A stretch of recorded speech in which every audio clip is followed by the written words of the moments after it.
2033년 바다위 군사기지 경항공모함이 전력화됩니다. 좋았어. 미래의 안보 위협에 대비한 경항공모함은 21세기 거북선. 글쎄요. 경항공모함의 호위 전력까지 예산이 얼마나 들어갈지 아십니까? 경항공모함에 대한 논란 종식, 오해 타파, 진실 규명, 원한다면 국방 포커스.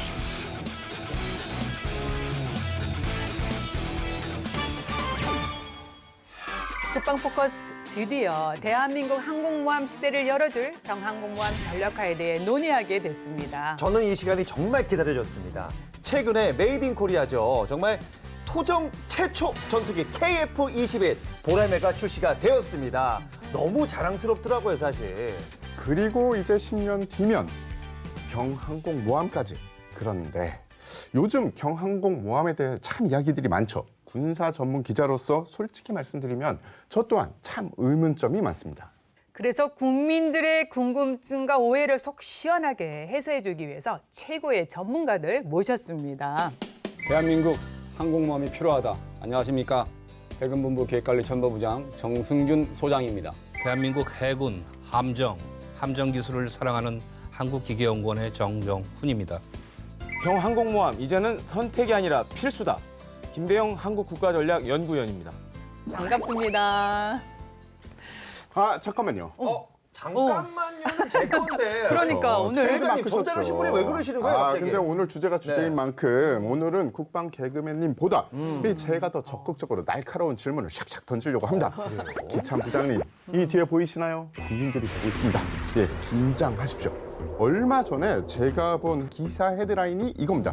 경항공모함 5조 원짜리 표적. 길게 묻지 않겠습니다. 이에 대해 해명 부탁드립니다. 경항공모함이 표적이라고요? 아닙니다. 야, 당차다. 항공모함. 기획 있어요. 네. 자체 가지고 있는 강력한 방어 무기 체계를 가지고 있고 더불어서 경항공모함을 호위할 우리 구축함들에는 대함 탄도 미사일 또 초음속 미사일을 방어할 수 있는 강력한 대공 체계와 잠수함을 탐지할 수 있는 대잠 능력을 보유하고 있기 때문에 네. 경항모함의 그 생존성은 보존이 될 것입니다. 더불어서 제가 말씀드리고 싶은 것은 경항모함은 표적이 아니라 우리 튼튼한 국방의 상징이고 우리 국민의 자부심이 될 것입니다. 네. 자, 이번엔 제 차례입니다. 제가 이제 국방 포커스 이제 계속 하면서 거의 군사 전문 기자 다 됐거든요. 얕잡아 보시면 안 됩니다. 자, 일단 사진부터 한번 보시죠. 증거 사진. 자, 이 사진을 보면은 경항공모함을 둘러싼 뭐 배들하고 전투기가 뭐 굉장히 많습니다. 이게 다 전략화가 된다면 이게 바로 돈 먹는 하마가 된다. 뭐 이런 얘기가 있는데 어떻게 보십니까? 이제 항진도 말씀하시는군요. 항진대 보면은 이제 항모 전투단이 구성돼가지고 가는 게 있는데 설명을 드리겠습니다. 우리 해군은 계획이 있었습니다. 1990년대부터 기동함대를 가겠다 그런 꿈을 가지고 전력을 증강해 왔고 기동함대 가는데 필요한 구축함이 18척입니다. 그래서 현재까지 9척을 확보해서 운영 중에 있고 네. 향후에 또 9척을 확보할 예정이고 벌써 국방중기계획에 동의 편성돼서 건조 중에 있습니다. 그렇기 때문에 경항모함이 가는데 호위 전력을 확보하기 위해서 추가로 구축함이 필요하니까 뭐 수십조의 돈이 들어가겠다. 그것은 맞지 않는 말씀이고요.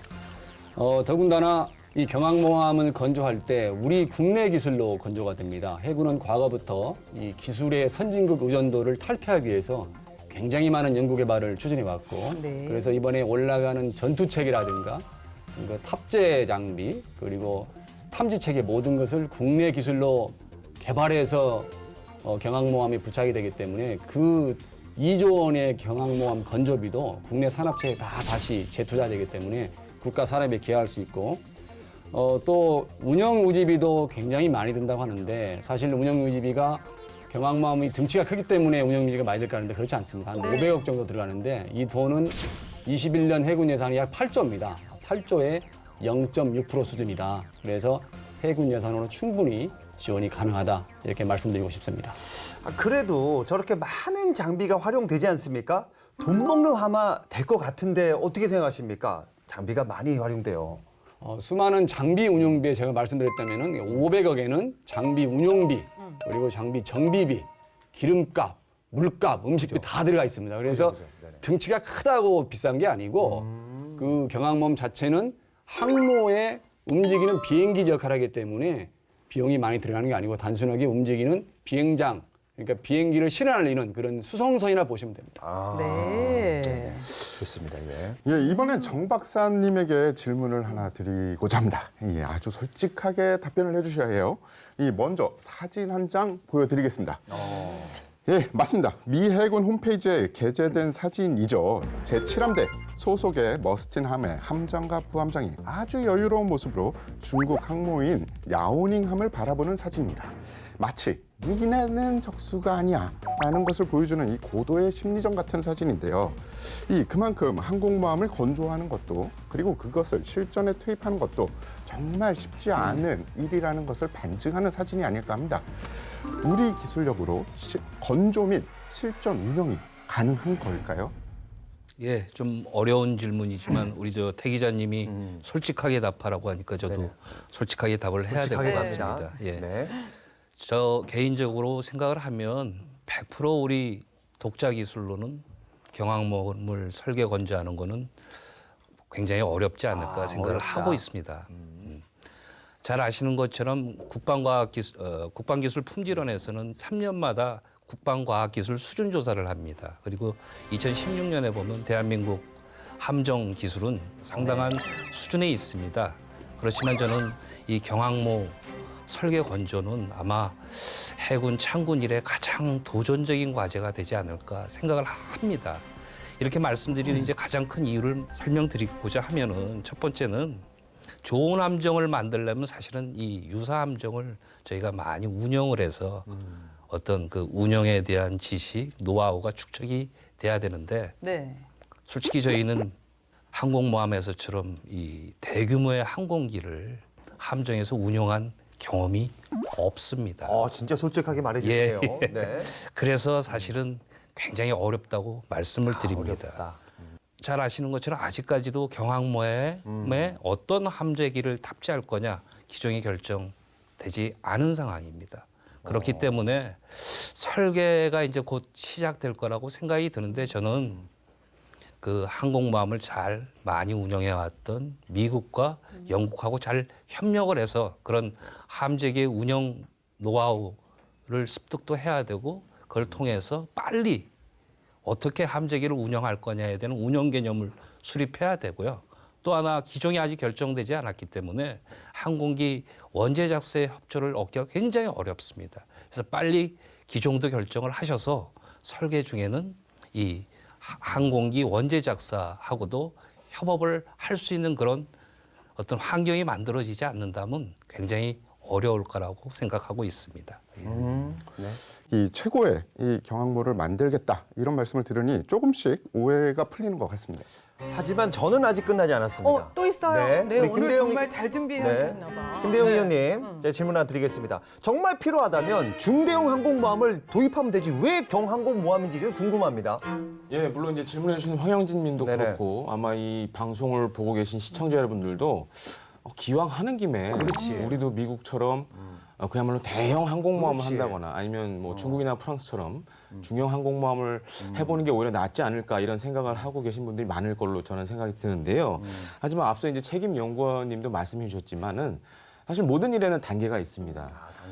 우리나라는 사실 이제 항공모함, 경항공모함을 통해서 항공모함 시대로 진입을 하려는 것이고 일례로 이제 다른 나라 예를 좀 들어보자면은 이제 중국 같은 경우에는 사실 경항모 없이 바로 이제 중형 항공모함으로 건너뛴 사례긴 한데 항공모함에 대한 노하우를 확보하기 위해서 사실 뭐 브라질이라든가 프랑스 같은 항공모함을 운영 중인 나라에 가서 그야말로 그에 상응하는 막대한 대가를 주고 많은 기술들을 배워와서 지금 사실 항공모함을 운영하고 있는데요. 어떻게 보면 이제 경항공모함은 우리가 차후에 중형 혹은 대형 항공모함으로 갈 수 있는 그런 첫 단추를 끼는 걸로 이렇게 생각하시는 게 맞을 것 같습니다. 그래서 경항공모함을 우선 확보해서 다양한 항공모함 노하우를 확보한 다음에 차근차근 단계를 밟아가면서 중형 혹은 대형 항공모함으로 향후에 우리가 도전해 볼 수 있는 것이죠. 네. 태 기자님도 그렇고요. 우리 황영민 씨 네네. 오늘 뭐 엄청나게 기다린 분들 같아요. 맞습니다. 질문들이 마구마구 쏟아졌는데 네. 사실 시청자분들 그리고 국민 모두가 갖는 똑같은 질문과 의문점이 아니었나 싶은 생각 다시 한번 해봅니다. 그럼요. 이쯤 되면 나올 게 있죠. 우리 기찬 부장님. 이럴 땐 뭐다? 다이어트 지식 포커스. 아, 맞습니다. 다이어트 지식 포커스. 오늘은요, 경항공모함의 오해와 진실 타파입니다. 안녕하십니까. 다이어트 지식 포커스. 오늘의 포커스는 뜨겁다 뜨거워. 무엇이? 최근 뜨거운 감자로 떠오르고 있는 핫 이슈. 바다 위 군사기지 3만 톤급 경항공모함에 대한 찬반 여론이 뜨겁습니다.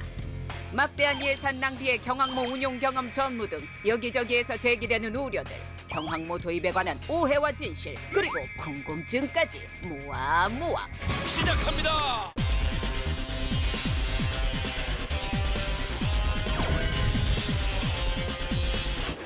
2020년 12월 해군의 오랜 수건이었던 경항공모함 건조사업 추진이 결정됐습니다.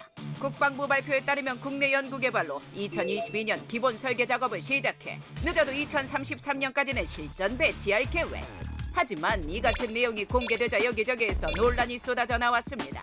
가장 먼저 대형 중형차 좋은 거 다 놔두고 경차? 고로 왜 경항모인가? 이에 앞서 경항모가 뭔지 알고는 가야겠죠. 먼저 항모를 규모로 구분하자면 대략 대형 항공모함이 약 8에서 10만 톤, 중형 항공모함이 약 4에서 7만 톤급, 경항공모함은 약 1에서 3만 톤으로 그 차이가 좀 있습니다. 이번에 우리가 전력화하는 경항공모함은 보시는 바와 비슷한 크기의 3만 톤급의 함재기 10여 대 이상을 탑재할 수 있는 규모랍니다. 중대형 항공모함이 경항공모함보다 전투 능력이 우수한 것은 사실이나 하지만 문제는 돈. 경항공모함은 운용 목적, 작전 효과 등으로 인해 운용하는 나라가 증가하는 추세라고. 전 세계에서 항모를 많이 운용하는 나라 중 하나인 미국도 역시 경항공모함을 도입한다고 하는데 과연 왜일까? 가성비. 가장 좋은 것이 아닌 가장 효과적인 것으로. 아직 잠수함도 구축함도 더 필요한 이 마당에 왜 하필 경항공모함을 도입하는 것인가? 쉽게 말해 각각의 임무와 역할 얻을 수 있는 효과가 모두 다르다라고 이야기할 수 있겠습니다.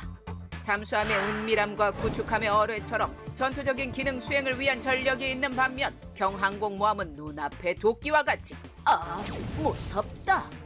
해양권 수호를 위한 우리의 강한 의지를 전달, 눈에 보이는 것만으로 적의 도발을 억제할 수 있는 수단이 됩니다. 주변국의 항모를 앞세워 우리를 위협할 경우 효과적으로 맞대응에 억제할 수 있는 합동전력, 그것이 바로 경항공모함이란 말씀. 그리고 일각에서 제기된 생존성 논란, 바다에 떠다니는 아주 비싼 표적이 될 수 있다? 전쟁이 발발하면 가장 먼저 공격 표적이 될 항공모함을 굳이 만들 필요가 있을까라는 의문들이 제기되기도 했습니다. 이 의문점 해결에 앞서 우선 국제사회의 움직임을 슬쩍 들여다보면 현재 해양대국을 지향하는 강대국들이 항모 전력을 증강시키고 있는 걸 볼 수 있습니다. 그렇다면 왜 그러냐고요? 그 이유인 즉슨 항공모함이 국가안보의 가장 중요한 핵심 축인 해양안보 수호에 큰 효과가 있기 때문입니다. 그렇다면 다시 본론으로 돌아가 표적함이 될 것이라는 논란, 자자 걱정 뚝! 경항모는 기본적으로 적의 공격을 방어할 수 있는 자체 방어 능력을 보유하고 있습니다. 국내 기술로 개발한 다기능 능동 위상 배열 레이더, 항공기 관제 레이더, 전자전장비, 전투 체계, 대함 유도탄, 방어 유도탄, 근접 방어 무기 체계, 어뢰 대항 체계 등등 그 어떤 공격에도 끄떡없다. 또한 항모 전투단을 구성하는 이지스 구축함, 잠수함, 해상 초계기 등의 전력들은 복합전 지휘 통제를 바탕으로 적의 미사일, 항공기, 잠수함 위협에 더 효과적으로 대응, 경항모의 생존성을 팍팍 높여준다는 말씀. 그리고 또 하나의 논란은 바로 예산에 대한 우려입니다. 경항모는 천문학적인 예산이 될 것이라는 예상과 달리 선체뿐만 아니라 전투체계, 탐지체계, 탑재 무장 등의 국내 기술로 제작, 모두 약 2조여 원의 건조비가 들어갑니다. 그러나 이 비용은 대부분 국내 산업에 재투자가 된다는 점 칭찬해. 여기에 따지고 넘어가야 할 또 하나의 뭐니? 유지비. 순수 운용 유지 비용만은 연간 500억 원. 이 역시 2021년 기준으로 따지면 해군 예산의 약 0.6% 정도 수준.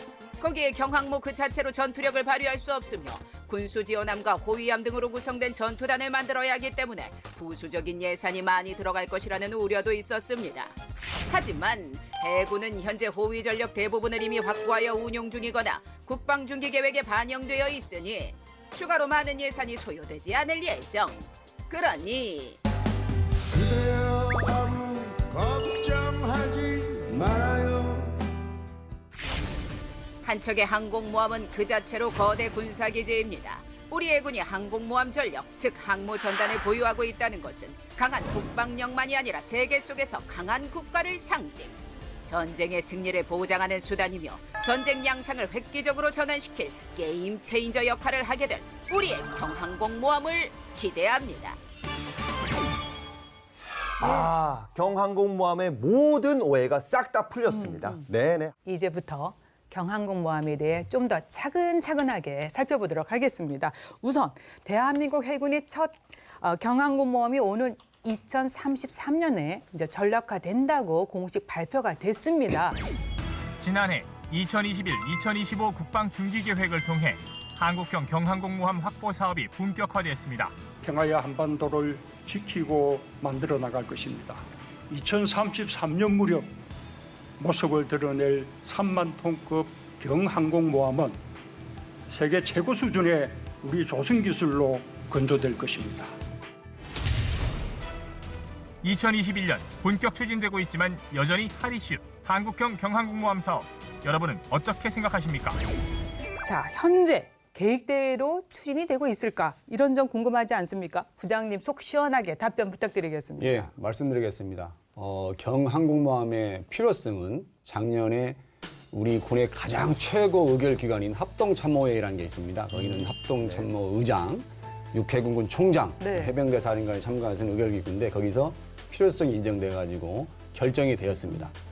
현재 경항모함은 그 사업 예산의 낭비성이라든가 이게 적절한 예산 편성이 되는 걸 따져보는 사업 추진 타당성 조사를 지금 하고 있고 네. 이와 별도로 작년 국회에서 경항모함의 필요성에 대해서 국민적 공감대 형성을 위해서 용역 연구를 하라 말씀을 하셔가지고 이제 그 별도의 기관에서 연구 용역을 통해 가지고 경항모함의 필요성과 효과성을 검증하고 있습니다.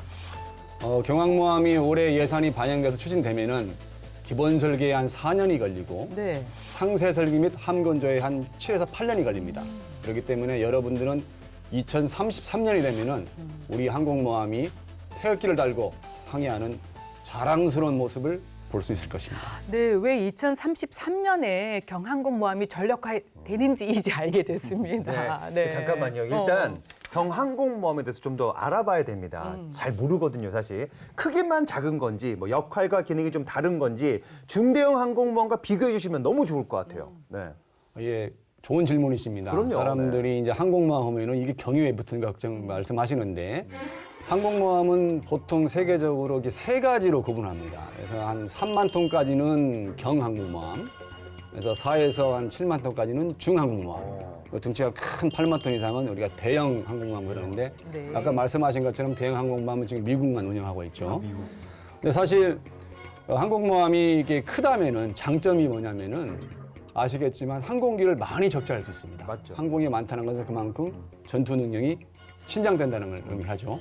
하지만 우리가 차를 탈 때 처음부터 우리 요새 유명한 큰 대형차를 몰고 싶지만 국가의 재원이라든가 그 나라의 기술 수준 또 그 나라의 안보 환경을 고려해서 많은 나라들이 항공모함의 그 크기를 선정해서 운영하고 있습니다. 그래서 미국은 대형으로 갖고 우리 주변의 일본이라든가 저쪽에 이탈리아, 스페인 같은 경우는 우리처럼 소형 경항공모함을 지금 만들고 있고 또 확보해서 운영 중에 있습니다. 네. 자, 이번에는 두 전문가 분들에게 질문을 드리겠습니다. 경항공모함과 이 중대형 항공모함의 장단점이 분명히 있겠죠. 그 장단점에 대해서 좀 설명을 해 주셨으면 해요. 먼저 정 박사님부터 부탁드립니다. 네. 우리 기찬 부장님도 잠시 말씀을 하셨는데 일단 항공모함의 가장 중요한 성능 지표가 뭐냐.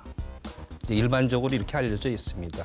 하루에 얼마나 많은 함재기가 출격 가능한 항지. 이거가 이제 항공모함의 성능 지표고요. 이거를 전문적인 용어로는 소티 생성률이라고 합니다.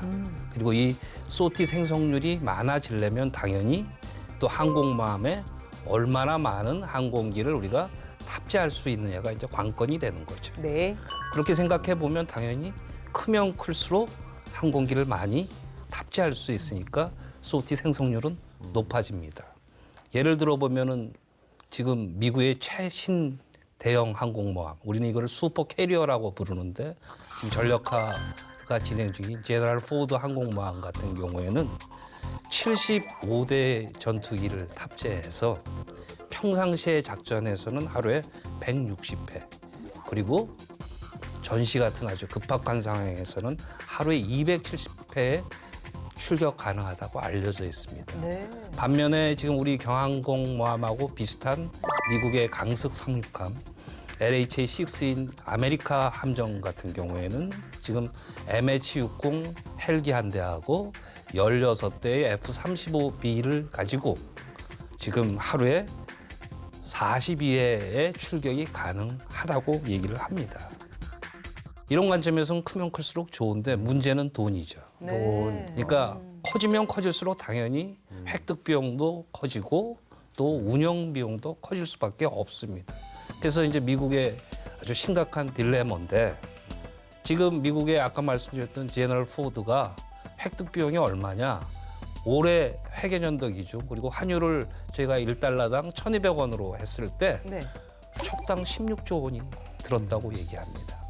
그래서 미국은 사실 이게 내 척이 아니고 더 많은 척수의 제너럴 포드급을 획득하려고 했는데 내대로 획득을 이제 중단하고요. 그리고 이제 6대 경항공모함을 미래에 추가 확보할 지금 계획을 하고 있습니다. 네. 그래서 이미 기참 부장님이나 우리 연구위원님이 말씀하셨지만 욕심은 많지만 제일 중요한 거는 국민의 세금으로 지어지는 함정이라면 제일 중요한 건 뭐냐면 비용 대비 효과, 네. 가성비를 정말 생각해야 되고 또 하나는 우리가 정말로 그거를 설계 건조할 수 있는지 우리의 기술력을 잘 고려하는 것이 아마 이 그 항공모함의 규모를 결정하는 가장 중요한 요소라고 생각합니다. 네. 예. 자, 이번에는 김 위원님. 예, 앞서 책임연구원님께서 중요한 내용을 다 얘기를 해주셔서 사실 제가 특별히 드릴 말씀은 없는 것 같은데 저도 이 말씀을 좀 드리고 싶습니다. 사실 이게 국민의 막대한 세금이 들어가고 하다 보니까 경제적인 부분을 생각 안 할 수가 없죠. 그죠. 예. 그래서 우리가 사실 뭐 작은 물건을 하나 사더라도 이제 가성비라는 걸 따질 수밖에 없는데 똑같은 개념이라고 생각하시면 되겠습니다. 그래서 경항공모함 같은 경우에는 사실 지금 좀 많은 변화들이 있습니다. 이제 과거에 같은 경우에는 경항공모함에 이제 수직 이착륙기 해리어라는 전투기를 많이 사용을 했는데 지금은 이제 미국의 차세대 전투기라고 할 수 있는 F-35B가 많이 탑재가 되고 있습니다. 네. 특히 이 F-35B 같은 경우에는 과거의 경항공모함에서 사용하던 전투기와 달리 일단 스텔스 성능을 가지고 있고 또 한 가지로는 5세대 전투기의 특징 중 하나인 뭐 센서 융합이라든가 데이터 융합이라든가 이런 최첨단 기술을 또 동반을 하고 있습니다. 그래서 과거에는 사실 이 경항공모함에서 운용되는 전투기들이 성능이 상대적으로 낮았는데 네. 지금은 사실 F-35B 같은 경우에는 뭐 전 세계에 그야말로 내노라 하는 그런 전투기를 상대해도 뭐 당연히 이길 수 있는 성능을 가지고 있기 때문에 이제는 사실 경항공모함도 가성비도 좋고 또한 탑재 전투기까지 좋아졌기 때문에 그만큼 가성비가 훌륭하다고 이렇게 할 수 있겠습니다. 예. 좋습니다. 뭐 얘기 들어보니까 뭐 이해가 되는데 좀 궁금한 게 이런 거예요. 경항공모함 도입 예산이 중대형 항공모함에 비해서 좀 적을 거라고 생각합니다. 저도. 근데 왜 돈 먹는 하마라고 자꾸 비난이 나오는지 우리 기참 부장님께서 예산이 얼마나 들어가는지 좀 알려주십시오. 이게. 네. 예, 그 많은 분들이 경항공모함이 돈 먹는 하마를 말씀하시는 것은 아마 배가 크기 때문에 건조비가 많이 들어갈 것이다. 맞아요. 배가 크기 때문에 운영 유지비가 비쌀 것이다. 두 개로 좀 귀착되는 것 같습니다. 근데 방위사업청에서 선행 연구를 통해 가지고 경항모함의 건조비를 약 2조 300억 원이라고 이게 공식적으로 발표를 했죠. 근데 이 돈도 사실 2조가 뭐 1, 2년 사이에 들어가는 게 아니고 저희가 아까도 말씀드렸지만 내년 예산이 반영되면은 항공모함에 나올 때까지 한 12, 3년의 시간이 있습니다. 예. 그 돈이 약 10년에 걸쳐서 분할되기 때문에 해마다 한 2천억 원 정도 예산 투입이 되는데 2천억 원은 해군 예산이 아까도 말씀드렸지만 올해 8조이기 때문에 해군 예산의 2.5% 정도입니다. 그래서 돈 먹는 하마라고 하신 것은 그럴 것이다 하는 그렇게 지금 상상을 가지고 계신 거지 사실 따져보면 그렇지 않다 이렇게 말씀드리고 싶고 또 더불어 이 경항모함은 국내에서 건조되는데 조사에 의하면은 이제 국내 그 방산 산업의 효과도에 대해서 생산 유발 효과가 3조 2천억 원 정도 그리고 부가가치가 1.2조 원 그리고 일자리 창출이 한 3천 명 정도 할 수 있는 그런 효과가 있다. 그래서 이건 돈 먹는 하마라고 보는 것은 좀 아까 말씀드렸듯이 좀 잘못된 그런 인식에 시작됐지만 따져보면은 그렇지 않다. 따져보면은 국가 산업에 굉장히 기여하는 그런 함정이다. 이렇게 말씀드리고 싶습니다. 돈 벌어다 주는 하마네요. 네, 제가 다시 한번 잘 들었습니다. 네. 예, 그래도 좀 많이 들긴 들어요. 그래서인지 일각에서는 그 예산을 가지고 잠수함이나 미사일 같은 비대칭 전력을 강화하는 게 더 효과적이지 않나 이런 의견도 있거든요. 김 의원님, 이에 대해서 어떻게 생각하십니까? 예, 저도 한때는 그런 생각을 가졌었는데요. 하지만 이제 항공모함에 대해서 여러 가지 측면에서 공부를 하다 보니까 이건 좀 틀린 내용이구나라고 좀 생각을 하게 됐습니다. 예. 예, 일단 좀 말씀드리자면 잠수함 같은 경우에는 물론 이제 은밀성이 높은 이제 수중 무기 체계라고 할 수 있지만 한 가지 문제가 있습니다. 그러니까 이 다른 나라들이나 뭐 우리 국민들이 보기에도 이것이 물밑으로 행동을 하기 때문에 그러니까 보여주는 시연성이 굉장히 떨어집니다. 물론 이제 수중의 공포라는 그런 장점은 갖고 있지만은 실제로 다른 나라가 항공모함을 가지고 들어왔을 때 평시에 이 잠수함으로 막는다는 거는 굉장히 어려운 일 중에 하나고요.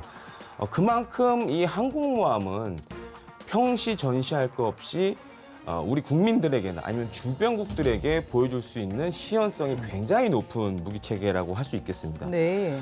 그리고 일각에서 이제 잠수함을 비대칭 무기로 많이 얘기를 하시는데요. 사실 엄밀히 따지면은 뭐 북한이라든가 주변국과 비교해 봤을 때 우리가 아무리 잠수함을 만든다 그래도 예를 들어 중국이라든지 뭐 북한에 비해서 그 많은 양의 잠수함을 또 뽑아낼 필요도 없고 또한 그런 이유도 없을 걸로 이렇게 생각이 들고요. 사실 앞서도 이제 기차부장님 말씀하셨지만은 뭐 초음속 대함 미사일이라든가 아니면 대함 탄도 미사일도 이거 있으면 사실 항공모함 필요 없는 거 아니냐라는 말씀하시는 분들도 계신데 이것도 살짝 좀 논리에 문제가 있는 것이 사실 이런 무기들은 그야말로 유사시 전쟁이 났을 때만 쓸 수 있는 무기들입니다. 네. 반면에 항공모함은 평시 전시할 것 없이 다 사용할 수가 있죠. 그리고 일반적으로 항공모함은 혼자 돌아다니는 게 아닙니다. 호위 전력들이 같이 합니다. 예.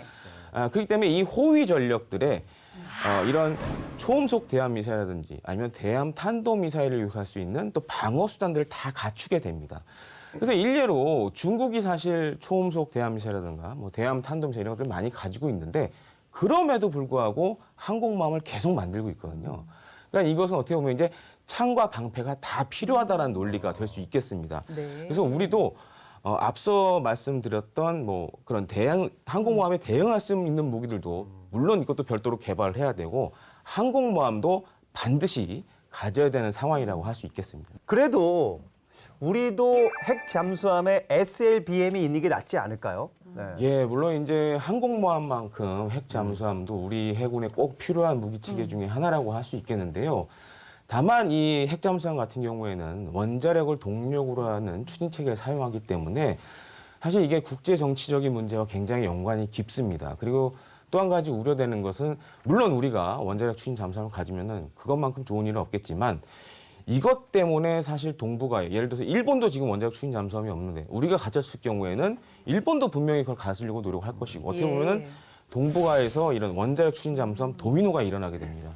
그래서 국제 정치적으로 굉장히 큰 논란이 될 수 있고 이 밖에 이제 잠수함에서 발사된 탄도 미사일 SLBM 같은 경우에는 현재 이제 장보고 3로 알려진 우리나라의 중형 국산 잠수함에 향후 이렇게 장착될 걸로 이렇게 예상이 되고 있습니다. 네. 어쨌든 해군이 지금 이제 전력화를 하고 있는 경항공모함에 대한 의문점 그리고 다양한 의견이 지금 우리가 이제 제시되고 또 풀고 있는데 그래도 또 한 가지 또 제기되는 문제점이 있더라고요. 무장력에 대한 의구심인데 예를 들면 이제 경항공모함은 수지 이착륙 함재기만 탑재를 해야 되기 때문에 중형 또는 대형 항공모함보다는 연료 탑재라든가 그다음에 그 무장력이 떨어질 수밖에 없다라는 것입니다. 그래서 과연 경항공모함이 공중해양 우세력 확보를 할 수 있는 거냐 이런 질문입니다. 잠깐만요. 이게 지금 어려운 얘기가 나왔습니다. 지금 수직 이착륙 함재기 이게 뭔지 좀 모르겠습니다. 일단. 네. 예, 이게 말 그대로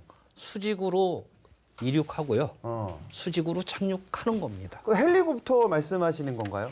헬리콥터처럼 네, 이렇게? 맞습니다. 아니 그 전투기들 보면은 죄다 쫙 이렇게 활강하고 쫙 날아오지 않습니까? 이렇게 쫙 그 영화 탑건 보시죠. 그거 아닙니까? 예, 저도 탑건 영화 무지무지하게 좋아했는데 어떻게 올라갔다 내려갔다 전통적인 함재기는 잘 아시는 것처럼 스키 점프대나 또는 증기 또는 전자기식 사출기를 이용해서 이륙을 합니다. 그리고 착륙할 때는 많이 보셨겠지만 와이어 방식의 그 어레스팅 기어 장치를 이용을 해서 착륙을 합니다. 하지만 우리 지금 현재 경항공모함에서 고려하고 있는 F-35B는 사실은 엄밀하게 얘기하면 수직 이착륙기라고 얘기하면 좀 기술적으로는 좀 틀린 표현이라고 생각이 들고 정확하게는 단거리 이륙, 수직 착륙이라고 얘기해야 됩니다. 그래서 영어로는 Short Takeoff and Vertical Landing. 그래서 줄여서 저희가 통상 스토블이라고 부르거든요. 네. 이렇게 표현을 해야 아마 기술적으로 더 맞지 않나 생각합니다. 그렇습니다. 그래서 한국형 경항공모함에 탑재 예정인 F-35B의 이 성능 논란이 좀 있습니다. 그 일각에서는 차라리 KF-21 보라매를 탑재하자라는 의견도 있는데 좋다. 이거는 근데 사실은 이거는 제가 보기에는 이 함재기의 특성을 모르고 나오는 의견이고요. 이 한국형 경항공모함에 탑재될 함재기에 대해서 이 두 분은 이 두 전문가분들은 어떻게 생각하시는지 정말 궁금합니다. 일부에서는 우리 F-35B 대신에 네. F-35C로 가자. 왜 이런 얘기를 하냐면 얘기하시는 게 이겁니다. F-35A나 F-35C가 F-35B보다도 가격도 싸고 무장 탑재 능력과 작전 망령도 우수하니까 F-35C를 운영할 수 있는 경항공모함이 아닌 중대형으로 가야 되는 게 맞지 않냐 이렇게 주장하십니다. 근데 아까 계속 말씀드리지만 일단은 F-35B가 무장이나 그런 그 작전 방향은 좀 낮지만 더 중요한 게 아까 뭐라고 말씀드렸냐면 하루에 출격 가능한 횟수입니다. 네. 그 관점에서 보면 F-35A나 C는 하루에 2, 3회 출격 가능하지만 F-35B는 3, 4회 출격 가능합니다. 그런 면에서도 뛰어나고 계속 말씀드리지만 저희가 아까 우리 연구위원님도 말씀하시지만 경항모도 지금 저희가 운영을 해본 적이 없는 나라에서 과연 중대형, 특히 중대형으로 가려면 F-35C를 운영하려면 추가의 장치, 아까 말씀드렸던 전자기식, 사출장치, 그리고 강제 착금 장치가 필요합니다. 네. 이 비용도 굉장히 만만치 않고요. 그리고 수직 이착륙기를 조정하는 조정 기술보다 전통적인 F-35C와 같은 전투기를 조정하는 게 훨씬 어렵고요. 그리고 그거를 지원하는 항공요원의 능력도 훨씬 뛰어나야 됩니다. 네. 그러니까 그런 교육 훈련 비용, 유지 보수 비용까지 생각한다면 굉장히 어렵지 않을까 생각이 됩니다. 그래서 제 생각에는 현재 우리나라의 여러 가지 조건에서는 중대형 사업은 현실적으로 불가능하지 않을까 생각을 하고 저희가 한번 타산지석으로 삼아야 될 예가 뭐냐면 영국도 퀸 엘리자베스 항공모를 추진하면서 중간에 처음엔 F-35B를 염두에 두고 가다가 국방부 장관이 바뀌면서 F-35C로 바꾸자라는 계획이 있었습니다. 근데 아까 말씀드렸던 전자기식 사출 장치 등등의 이유로 결국 F-35B로 갈 수밖에 없었습니다. 네. 이 사례를 우리는 잘 타산지석으로 삼아야 되지 않을까 생각을 합니다. 예. 네. 야, 영국도 고민이 많았네요. 그럼요. 예. 예. 김 의원님? 예, 아마 얼마 전 이제 KF-21 보람의 출고식이 있었기 때문에 이제 이런 여론들이 나오는 걸로 보여지는데요. 사실 저도 이제 출고식을 보면서 굉장히 가슴 한편으로는 이렇게 뿌듯했던 그런 기억이 남아 있습니다. 이제 하지만 좀 본질적인 문제가 있습니다. 일단 KF-21 보람에는 공군형으로 이제 만들어진 전투기고 특히 지상에서 이제 운용할 수 있게 만들어진 전투기입니다. 근데 아직은 사실 이 항공모함을 운용하기에는 뭐 앞서도 책임연구원이 말씀하셨지만은 우리가 단거리 이륙 및 착륙이라고 하는 경항모에서 사용되는 착륙 방식을 사용할 수가 없습니다. 또 한 가지 문제는 이제 공군용 전투기를 사실 이 항공모함용 전투기로 바꾸려면은 거의 대대적인 수술이 필요합니다. 일단은 항공모함은 지상과 달리 이착륙하는 공간이 매우 짧기 때문에 예를 들어서 앞서 말씀드렸지만 사출기 캐터펄트라든가 아니면은 강제 착륙을 할 수 있는 어레스팅 후크 같은 이런 시스템들이 다 필요한데요. 이런 것들을 이제 전투기에 적용하고 또한 기체 강도를 높이고 하는 작업들도 이제 수반이 돼야 되고 또 가장 큰 문제는 이런 예를 들어 KF-21을 항공모함에서 운용한다 그러면은 그런 운용 노하우를 쌓는데 또 많은 시간이 걸립니다. 네. 그렇기 때문에 일단 2033년으로 예정된 우리 경항공모함 이 도입 계획에서 받아들이기에는 너무 시간적으로 여유도 없고 또 굳이 이렇게 투자를 해서 이걸 할 필요성도 사실 없는 상황입니다. 하지만 향후에 만약에 KF-21 보라매가 지금은 사실 이제 시제기가 막 출고된 상태이고 26년 되면 이제 양산이 시작되는데 이 KF-21 보라매가 좀 더 성숙되고 또 군에서 운용이 완벽하게 된다 그러면은 그때는 한번 이 항공모함에서 운용할 수 있는 전투기로 또 고려는 해볼 수 있을 것으로 생각이 들고요. 예. 그리고 마지막으로 말씀드리자면은 KF-21 보라매 같은 경우에는 사실 지금 미 해군에서 사용하고 있는 FA-18 호넷과 거의 사이즈가 유사합니다. 그렇기 때문에 만약 군이 결심을 한다 그러면은 추가적인 재원과 시간을 들여 어떻게 보면 항공모함에 쓸 수 있는 전투기로 변신할 가능성은 조금 있다고 이렇게 말씀드리고 싶습니다. 기참 부장님, 이 두 전문가분들 말씀 어떻게 생각을 하십니까? 이 현재 해군에서도 이런 문제를 많이 연구하고 계시죠? 제가 보니까 약간 좀 정리를 해야 될 것 같습니다. 네. 지금 우리 그 경항모함에 탑재할 수직 이착륙기의 기종은 아직 결정이 안 됐습니다. 하지만 이제 F-35 브라보 얘기가 나오는 이유가 뭐냐면은 세상에서 경항모함에 운영할 수 있는 그 수직 이착륙기가 F-35 브라보밖에 없기 때문에 그 얘기 나오는데 저도 한번 그것을 예를 들어서 설명을 드리겠습니다. F-35 논란을 딱 짚어보면 3개가 있습니다. 비싸다, 작전 방향이 짧다, 그리고 무장 적대 능력이 방금 우리 김대영 의원 말씀하셨듯이 좀 부족하다. 그런데 하나하나 좀 설명을 드리겠습니다. 뭐 비싸다는 것은 사실 비쌉니다. 왜냐하면은 이게 움직이지 않고 판판한 지상에 내리는 게 아니고 움직이는 배, 또 파도 쳐가지고 연분이 했을 때 그 연분에 녹도 안 슬어야 되는 그런 방염 기술, 또 제어 시스템이 있기 때문에 미국의 해군에서도 이걸 개발할 때 35 알파에 비해서 한 3.5년 시간이 더 걸렸고 돈도 수조 원 더 투입해서 개발을 했습니다. 이게 비싼 건 당연한 거고 그 대신 이것은 함정에서 운영할 수 있고 필요하면은 육상에서 운영할 수 있는 듀얼 개념이 있다. 그걸 말씀드리고 싶고 두 번째 작전 반경이 짧다는 얘기가 있는데 사실 이게 한 작전 반경이 한 800 몇십 킬로 정도 됩니다. 그러면은 충주 공항에서 만약에 운영을 한다면은 저쪽에 독도, 이호도, 우리 근처에 있는 이지는 다 커버가 되는 그런 능력이 있고요. 더군다나 이 경항모에 탑재돼서 같이 움직이기 때문에 만약에서 우리 이지를 벗어나서 우리 국익이나 우리 해양 주권을 보호해야 될 상황이 생긴다면은 경항모 타고 나가기 때문에 나간 데서 또 작전하게 되죠. 네. 결국은 작전 반경이 훨씬 크다는 그런 효과가 있는 거고. 세 번째가 이제 아까 제가 말씀드렸듯이 무장 탑재 능력이 좀 부족하다. 그래서 우리 정 의원이 설명드렸듯이 사실 비행기를 무장 탑재 능력만 가지고 비교하면 좀 허점이 좀 있습니다. 일례로 F-15 그 비행기가 사실 35보다 무장을 훨씬 많이 싫거든요. 하지만 우리 공군이 F-35를 확보하게 된 배경은 북한의 촘촘한 방공망을 뚫고 들어가가지고 개전 초에 셀싸게 들어가서 그 방공망을 타격해가지고 방공망을 무력화시키면 그 뒤에 이제 우리 F-15, 16들이 들어가서 마음 놓고 작전할 수 있는 그런 여건 조선의 스텔스 기능이 꼭 필요했기 때문에 확보를 했습니다. 그래서 비행기마다 특성이 있고 능력이 있어서 단순하게 무장 탑재 능력이 작기 때문에 비행기가 능력이 안 된다. 그렇게 말씀하시는 건 약간 좀 어폐가 있다. 네. 그렇게 말씀을 드리고 싶습니다.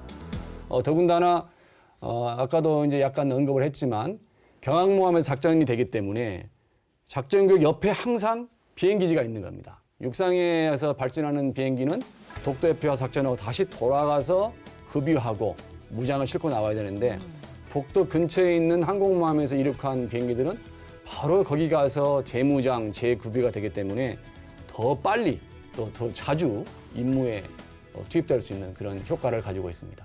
아, 그렇군요. 역시 대한민국 해군은 다 계획이 있었군요. 네, 맞습니다.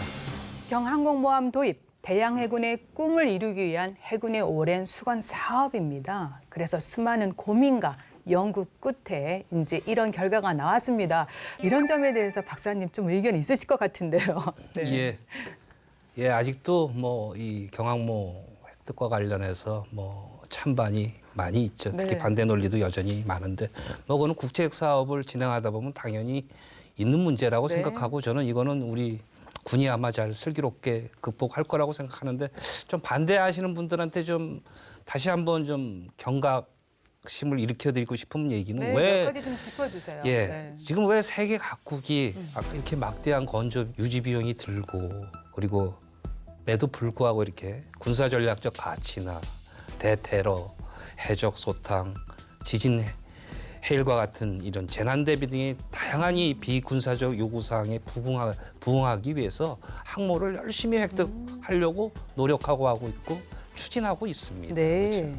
이런 관점을 한번 좀 다시 한번 생각을 해볼 필요가 있고 저는 당연히 그렇기 때문에 우리 경항모함 항공모함 도입은 이 해양 강국 실현을 위한 대양 해군으로 도약할 수 있는 우리 해군의 아주 그 플래그십으로서 아마 많은 역할을 기대하고 있고요. 아까 기참 부장님이 말씀하셨지만 이거는 단지 군사력 확충이라는 측면 말고도 이 설계 건조 과정에서 저희가 얻게 되는 다양한 이 관련 기술들은 아마 국방력 향상은 물론이고 네. 우리 아마 함정의 아마 고부가 가치화를 통해서 우리가 또 함정을 수출할 수 있는 그런 어떤 부수적 효과도 있고 그 밖에도 아까 뭐 고용 창출이나 경제적 효과도 있을 거라고 생각을 하기 때문에 네. 저한테는 특히 조선공학자인 저한테는 이 경항모의 그 추진은 그 꿈이 실현되는 날이다 이렇게 생각하고 있습니다. 네. 그래서요, 항공모함은 대한민국의 또 국가 전략 자산이고요. 또 항공모함 시대를 열어주기 위한 특별한 의미도 담고 있다. 이런 말씀 한 번 더 강조하고 싶어서 질문 이런 부분에 대해서는 김 의원님이 또 강조해 주실 부분이 있을 것 같습니다. 예. 한 세 가지 정도를 말씀드리고 싶은데요. 네. 미국 대통령 같은 경우에는 해외에서 무슨 일이 발생하면 가장 먼저 이제 물어보는 게 그겁니다. 우리 항공모함 어디 있어? 그만큼 이 항공모함이라는 것은 정치 외교적 수단이라고 이제 말씀을 드릴 수 있겠는데요. 네. 특히 이제 우리 같은 경우에는 이제 주변국이라고 할 수 있는 중국, 일본이 이제 항공모함 시대에 다 접어들고 있습니다. 그렇기 때문에 우리가 항공모함이 없다라는 것은 그만큼 주변국의 항공모함에 의해서 향후에 큰 어려움을 겪을 수도 있다라는 그런 또 반증이 될 수가 있고요. 네. 두 번째로는 그렇습니다. 이게 어떻게 보면 뭐 배라고 생각할 수 있지만 사실 이 경항공모함 자체가 어떻게 보면 우리나라의 새로운 영토가 생긴다라고 생각하시는 것도 하나의 접근이 될 수 있을 거라고 생각합니다. 특히 네. 해외에서 예를 들어서 과거 이제 아덴만 여명 사건처럼 우리 국민이 뭐 무장 세력이라든가 아니면 타국에 의해서 뭔가 해를 당했을 때 우리가 경항공모함이 있다라면은 만약 가서 이러한 문제들을 또 해결할 수 있는 또 하나의 수단이 될 수가 있고요. 예. 이 밖에 사실 뭐 우리나라가 이 한반도라는 그 대륙과 해양을 맞대고 있는 그런 지형을 갖고 있지만 사실은 이제 남북이 분단이 되면서 대륙으로의 진출은 사실 뭐 더 이상은 이제 생각할 수 없는 상황인데 물론 이제 향후 통일이 된다면 우리가 대륙으로도 진출할 수 있지만 현실을 살펴보면 우리나라는 엄밀히 얘기해서 해양 국가입니다. 네. 그야말로 해상을 통해서 수출을 통해 먹고 사는 나라인데요. 특히 제주도 및 남방 해역이 우리에게는 굉장한 그런 중요한 위치라고 할 수 있겠습니다. 근데 지금 뭐 신문이나 뉴스를 통해서 많이 접하셨지만 중국이나 일본이 우리가 얘기하고 있는 이 남방 해역에서 각축장을 벌이고 있고 또한 여기서 미중 갈등도 벌어지고 있고 이런 상황에서 만약 여기서 뭔 일이 생긴다 그러면은 사실 우리도 그에 대응할 만한 그런 전력을 갖춰야 되는데 네. 그 핵심이 바로 경항공모함이라고 할 수 있겠습니다. 근데 저 얘기를 들어보니까 경항공모함이 뭐 정치 외교적인 수단이 된다라고 뭐 얘기한 것 같은데 아니 바다에서 문제가 발생하면은 그냥 뭐 동맹이나 외교로 풀어야 되는 거 아닙니까? 우리 기참 부장님 어떻게 생각하십니까? 예, 그 지금 말씀하시는 게 뭐 맞습니다. 맞죠. 그런데 네. 그런데 그 다양한 변수에 대해서 모든 것을 동맹이나 외교로 풀 수는 없는 거죠. 예를 들어서 우크라이나의 크리미아도 보면은 그 이제 러시아가 강제 병합시켰지 않습니까? 뭐 많은 외교도 했고 동맹도 했었지만 불가능했고 그래서 우리가 외교를 할 때도 힘이 뒷받침돼야 됩니다. 그렇기 때문에 우리나라가 이게 최소한의 우리 국력을 갖추려고 노력하는 거고 지금 이제 대양해군 얘기 많이 나왔는데 사람들이 대양해군 하면은 해군이 큰 배 만들어 가지고 뭐 유람선 타듯이 한다 그런 이제 오해를 하시는 것 같은데 대양해군이 가려는 목적도 방금 말씀드린 것처럼 우리 정 의원이 말씀하셨는데 이지를 넘어서 먼 바다에서 우리 국익이 지켜져야 될 때 또 주권 보호가 필요할 때 큰 배가 있어야 나갈 수 있거든요. 파도가 세기 때문에 그래서 큰 배를 만들어서 대양에서 국익을 지켜주는 해군이 되겠다. 그게 대양해군입니다. 이렇게 생각하고 또 이제 우리가 지금 보면은 경제력이 세계 10인데 우리나라가 뭐 부전장을 없지 않습니까? 원유도 수입해줘, 그다음에 원자재. 우리 아실지 모르겠지만 우리가 곡물을 1년에 77%를 수입을 하더라고요. 그래요? 저도 잘 몰랐는데. 근데 그 수입이 모두 다 해상으로서 이루어집니다. 그렇기 때문에 뭐든지 하나든지 이게 수입이 차단이 되면은 우리 국민 생활에 굉장한 영향을 미치기 때문에 우리 해군은 과거에서부터 이렇게 대양해군을 만들어서 우리 다른 군과 틀리게 움직일 수 있는 해군의 특징, 기동성을 이용해서 국익을 보호하겠다 그런 노력을 했었고 그런 차원에서 외교나 정치나 국제법이 있지만 그게 제한된 분야가 있기 때문에 해군이 힘으로 가서 국익 보호를 하겠다. 그런 생각을 가지고 있습니다. 좋습니다. 근데 뭐 아까 얘기 들어보니까 2033년이라고 했단 말이에요. 항모 건조 사업 이게 왜 이렇게 오래 걸리는 겁니까 이게? 제 생각에는 2033년 오래 걸리는 게 아니고 너무 짧다고 지금 현재 생각이 듭니다. 아 짧다고 이게? 예. 이제 그 이유는 다른 무기 체계하고 굉장히 다른 특성들이 있는데 두 가지만 말씀을 드리면 일단 이 함정은 단순한 무기 체계가 아니고 우리 승조원이 그 안에서 거주까지 합니다. 그렇죠? 그리고 다양한 부대 임무를 수행합니다. 그래서 함정이 만들어지면 부대가 하나 창설된다라는 개념이 들어가는 무기 체계고요. 그보다 더 어려운 거는 특히 이제 기술자들한테는 굉장히 어려운 건데 지상 항공기는 다 시제를 만듭니다. 그리고 시험 평가를 해보고 실패하면 계산을 하는데 함정은 시제 1번함이 막바로 전력화가 돼야 됩니다. 그러니까 반드시 성공을 해야 되는 무기 체계입니다. 그러니까 그런 관점에서 보면 아까도 계속 말씀드렸지만 아직까지 항모를 전혀 운영을 해본 적이 없는 우리가 이 2033년까지 성공적인 경항모를 설계 건조한다라는 거는 너무너무 어려운 일이라고 생각을 듭니다. 기술적으로나 사업적으로나. 그렇기 때문에 저는 이 획득 사업은 진짜로 산, 하견, 관, 군이 진짜 모든 역량을 결집해서 정말 최선을 다해야 되는 담대한 여정이라고 생각을 합니다. 예. 무조건 성공해야 된다. 네. 2033년 이제 전략화가 되는 대한민국 경항공모함 구체적으로 어떤 임무를 수행하는지 좀 알려주십시오. 네. 예, 그 항모 임무에 대해 간략히 설명을 드리겠습니다. 첫 번째는 저희가 대북 작전에 투입이 되겠죠. 두 번째는 대주변국 그런 뭐 대응. 세 번째는 아까 말씀드렸지만 초국가적 비군사적 작전 그리고 이제 국가 정책 지원 아까 외교 정치 수단으로서 말씀드렸는데 먼저 대북 같은 경우는 경항모가 가지고 있는 이런 그 정말 F-35 기존 결정 안 됐지만 그 스텔스 전투기를 가지고 굉장히 빠른 시간 내에 해양 우세를 확보해 가지고 우리 전쟁이 빨리 최소 희생으로 끝날 수 있는 여건을 조성하는 데 기여를 할 것입니다. 그리고 평상시에도 그 경항모가 가지고 있는 항모 전단이 보여 있는 무력을 시위함으로써 북한의 도발이나 이런 이제 비정상적인 활동을 저희가 좀 억제할 수 있을 것이고, 주변국에 대해서는 아까도 말씀했지만 일본이나 뭐 중국 등이 굉장히 그 해군력을 팽창하고 있고 또 힘에 의한 많은 외교를 하려고 노력하는데 저희도 거기에 상응하게 우리가 기본 최소한의 억지력을 가지고 있다면은 그런 활동할 때 우리의 국익을 지킬 수 있는 그런 수단을 쓸 수 있을 것이고 초국가적 비군사적 위협은 지금 뭐 재해재난 같은 거 또 여러 가지 생겼을 때 우리 배를 보내줘서 거기서 활동함으로써 우리의 국위를 선양시키고 또 그분들이 대한민국이 정말 세계 활동에 기여하는구나 느낄 수 있게 해가지고 우리의 나라에 대한 좋은 이미지를 또 향상시킬 수 있을 것이고 마지막으로는 국가 정책 지원은 아까도 설명드렸지만 외교나 정치로 안 될 때 우리가 움직이는 대한민국 영토고 또 힘의 상징인 항모를 보내가지고 협상력을 고취시킬 수 있는 그런 장점이 있을 것입니다. 해군은 타군과 틀리게 가장 큰 장점이 기동성이라는 게 있습니다. 그래서 육군과 이 공군은 어쩔 수 없이 랜드 베이스이기 때문에 국내에밖에 활동할 수 없는 단점이 있지만 해군은 움직일 수 있기 때문에 국내뿐만 아니고 한마디로 말해서 대북한에 대한 그런 작전이라든가 전쟁 준비뿐만 아니고 멀리 나가서 국익 보호와 우리 국민의 생명과 재산을 보호할 수 있는 그런 다양한 임무를 수행할 수 있고 경항공모함이 그런 임무를 수행하는 가장 효율적이고 적절한 무기체계라고 해군은 판단하고 있습니다.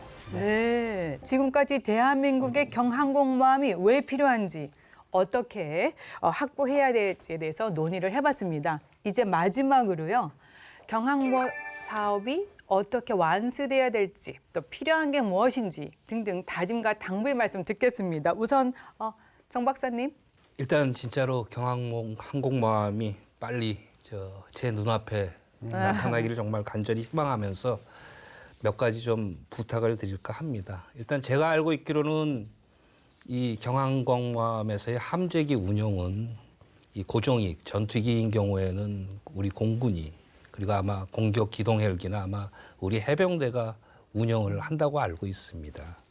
근데 이 사업 추진 상황을 보면 지금 우리 해군만 이렇게 혼자만 노력하시는 것 같아서 너무너무 안타까워요. 그래서 지금부터라도 공군과 해병대도 좀 함께 네. 주인의식을 갖고 좀 이렇게 열심히 협업하고 이런 모습을 보여주면 더 우리 신뢰를 얻지 않을까 하는 생각을 갖고요. 모두에서 말씀드렸지만 제일 중요한 건 설계가 정말 성공하려면 빨리 항공기 기종 결정되고 네. 어떻게 이 항공기 운영할 건지에 대한 운영 개념 갖고 원제 작사하고의 그런 협업 체계 만드는 게 제일 중요하다. 그리고 끝으로 말씀드리는 거는 지금 논의조차 되지 않는데 더 중요한 게 뭐냐면 함정이 건조가 되고 나면 엄격한 시험 평가를 받습니다. 예. 근데 이 함재기 운용과 관련된 시험 평가 아까도 말씀드렸지만 어떻게 할 건지 제가 보기엔 굉장히 현재 답 없습니다. 이 부분 어떻게 할 건지 그리고 이 함재기 누가 운영합니까? 미리 교육하고 훈련해야 됩니다. 그리고 나중에 어떻게 종합군수 지원할 건지. 근데 이런 체계가 네. 사실은 엄청난 비용과 기간이 듭니다. 이런 논의들도 같이 병행해서 시작돼야 되고 네. 관련된 예산과 시스템 준비도 지금 이루어지지 않는다면 배만 있지 결국은 다른 것들이 준비 안 되는 이런 상황이 있을 수가 있습니다. 그래서 뭐 기참 부장이 계시겠지만 이미 다 알고 계실 거라고 생각하고 이 부분을 잘 해주셔야 아마 성공적인 경항모 우리 완성이 되지 않을까 생각합니다. 네. 김대영 의원님. 좀 우리나라의 과거 역사를 보면은 우리가 과거에 바다에서 오는 적을 막지 못해서 그야말로 큰 전란을 겪어야 했던 시기가 있었습니다. 네. 그리고 조선 말기에 일본의 운요호에 의해서 우리가 할 수 없이 개방을 해야 됐고 그 이후에 일제시대를 맞이해야 됐던 그런 비참했던 역사가 있습니다. 이 때문에 사실 이 경항공모함은 어떻게 보면 미래에 바다에서 위협을 사전에 탐지하고 막을 수 있는 그런 수단이라고 할 수 있겠습니다. 그렇기 때문에 향후 한반도 안보 상황에 대비한다는 측면에서 반대하시는 분들도 좀 이런 측면을 좀 적극 고려해 주셨으면 하고요. 또 한 가지로는 일각에서 이렇게 좀 오해하시는 분들이 있어요. 해군, 경항공모함 이렇게 하니까 이거 해군만 쓰는 거 아니야 이렇게 생각하시는데 지금의 항공모함, 경항공모함, 중형항공모함, 대형항공모함은 3군이 같이 쓸 수 있는 그런 플랫폼이라고 할 수 있겠습니다. 그래서 합동전력 차원에서 우리가 경항공모함 사업을 좀 면밀하게 검토할 필요가 있고요. 또한 많은 국민들도 지지와 성원을 해줬으면 하는 그런 바람을 마지막으로 말씀드립니다. 네. 해군만의 사업 아니다. 이거는 합동 전력 차원에서 꼭 필요하다. 네, 이렇게 정리해 보겠습니다. 네, 부장님 또 깔끔한 마무리 말씀 부탁드리겠습니다. 예, 감사합니다. 사실 이 대한민국이 뚫고 나가야 될 안보의 정글에는 다양한 위협들이 있습니다. 저희는 이 경항공모함이 대한민국이 안보의 정글을 뚫고 나가는데 큰 힘이 되고 합동작전의 결정체 역할을 할 것이다. 예, 그렇게 생각하고 있고 국민 여러분께 좀 부탁드리고 싶은 것은 현재 미국이 저렇게 막강한 해군력을 이용해서 국제사회에서 힘을 발휘하는 것은 그 뒤에 미 해군의 마한이라는 대전략가가 있었습니다. 그분이 말씀하시기를 강한 해군력은 국민의 지지가 없으면 이루어질 수 없다. 이렇게 말씀하셨습니다. 그래서 경항공모함 사업을 통해서 우리가 강한 해군력을 갖게 되는 것은 국민 여러분의 성원과 지지가 꼭 필요합니다. 많은 성원 부탁드립니다. 네, 좋습니다. 자, 잠깐만 우리 기찬 부장님. 국방 포커스 시그니처 요점 정리가 남아 있습니다. 자, 한 줄로 잘 정리해 주셔야 됩니다. 경항공모함은 땡땡땡이다. 경항공모함이란 21세기의 거북선이다. 오, 21세기 거북선. 그러면 21세기 이순신 장군님은 기찬 부장님. 그건 좀 삭제해 주시고. 네, 2033년 해군은 경항공모함 전략화를 위해서 다각적으로 지금 매진하고 있습니다. 국민 여러분들 관심과 지지 더욱더 부탁드리겠습니다. 오늘 도움 말씀 잘 들었습니다. 고맙습니다. 한반도의 평화와 번영의 통로인 바다를 수호하기 위한 대양해군의 꿈. 여러분은 어떻게 생각하십니까? 오늘도 끝까지 시청해 주셔서 감사합니다. 함께 인사드리겠습니다. 국방에 대한 모든 것 국방 포커스.